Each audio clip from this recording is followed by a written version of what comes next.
No niin, laitamme kielen kitaraan.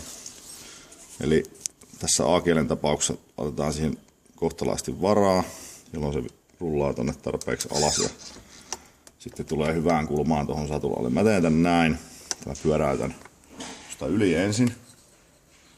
Tuolta jos näkee ja sitten kieli näin. Se jää tonne itsensä alle nalkkiin.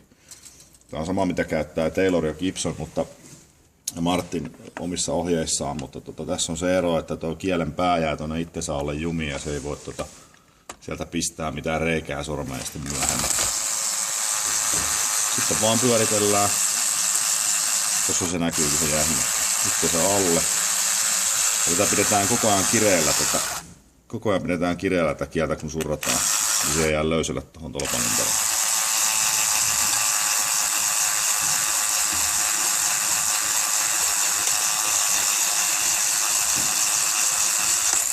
Katsotaan, että se menee sievästi. Ja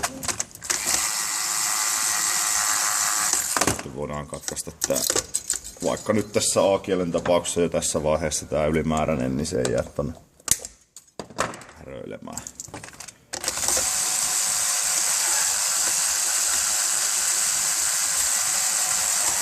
Noin, se on siististi siellä ja kiitos.